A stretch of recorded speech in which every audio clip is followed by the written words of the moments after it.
Halo semua, perkenalkan nama saya Axel. Pada kesempatan kali ini saya akan memberikan video tutor tentang Newton-Raphson beserta dengan codingannya. Nanti saya akan jelaskan untuk kuis scientific computing yang kedua. Nah, Newton-Raphson itu memiliki tujuan. Tujuannya itu untuk mencari nilai X saat Y sama dengan 0. Y sama dengan 0 yang di sini, eh, di bagian sini. Ini yang bagian merah sini. Nah, cara kerjanya gimana nih? Cara kerja untuk mencari Y sama dengan nilai X saat Y-nya sama dengan 0. Nah, cara kerjanya itu seperti ini. Pertama-tama, Newton-Raphson itu memiliki satu koordinat awal, yaitu X0 ini nih, X0. Nah, X0-nya ini nanti akan ditarik ke atas, dicek nih, Y-nya sama dengan 0 nggak nih? Kalau nggak sama dengan 0, nanti akan dibuat garis singgung seperti ini untuk mencari X1 atau X barunya. Nah, X1-nya ini nanti dicek juga nih, Y-nya sama dengan 0 nggak nih? Kalau nggak, dia bakal buat garis singgung lagi.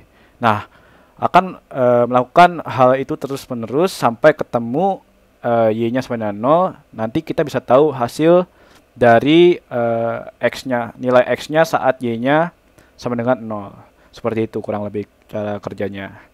Oke, lanjut saya akan menjelaskan tentang codingan dari Newton-Raphson itu sendiri.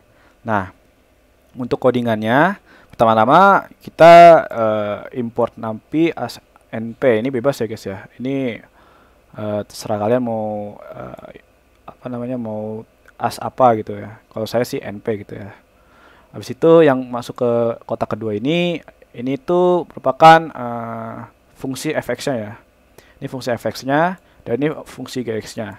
Nah, fungsi gx-nya itu dapat dari mana? Fungsi gx-nya itu dapat dari turunan dari fx-nya ini, ya kan? Ini kan x kuadrat min 5 ya. Berarti turunannya kan 2x ya. Ini 2x, jadi gitu ya.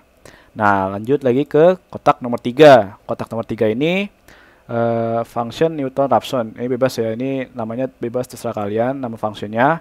Nah, kita butuh tiga nilai ya. Pertama itu fx, gx, sama x0 untuk mencari x1-nya, x1 barunya. Ini max iteration, ini berapa banyak kita looping. Terus ini toleransi ini bisa dibilang juga batas toleransi. Nah, masuk nih ke loopingan yang pertama, for loop yang pertama ya. Jadi looping yang pertama ini looping dari 1 sampai ya sesuai ini max iterationnya, sesuai looping sampai max iteration. Nah, ini tuh loopingnya ini tuh for loopnya ini digunakan untuk mencari x1 barunya, Jadi rumusnya itu x0 min fx per gx.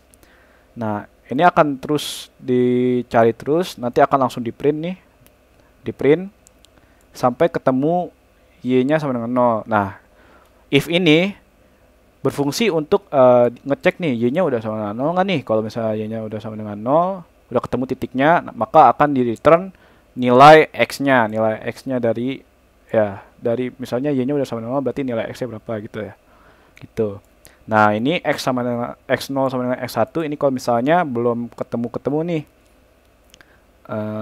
Y sama dengan 0-nya nih. Jadi kalau misalnya di gambar ini kan x0 sama dengan x1 ya.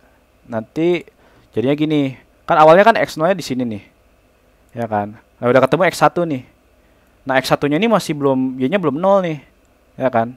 Nah, maka nanti x1-nya nanti jadi x0-nya itu jadi x1. Jadi x0-nya di sini. Nah, nanti kita bakal nyari x2-nya. Ini juga bisa dibilang x1. Nanti gitu terus, diupdate terus sampai ketemu x yang titik y-nya itu 0 gitu. Nah, ini untuk mengupdate gitu terus. Nah, return none ini tuh kalau misalnya titiknya itu nggak ditemukan gitu, makanya return none gitu. Nah, ini langsung aja panggil functionnya Newton-Raphson, kan namanya Newton-Raphson sesuai dengan nama functionnya, dan panggil juga value-nya yang kita butuhkan gitu ya, fx, gx, sama ini x0-nya. Saya ambil 10 sebagai contoh. Nah, langsung aja kita run. Nah, ini udah hasil akhirnya. Ini hasil iterasinya. Dan ini hasil akhirnya. Hasil akhirnya ini x-nya segini dan y-nya sama 0. Jadi y-nya nggak ada di sini. Sekian codingan untuk Newton Raphson. Sekian video dari saya, terima kasih.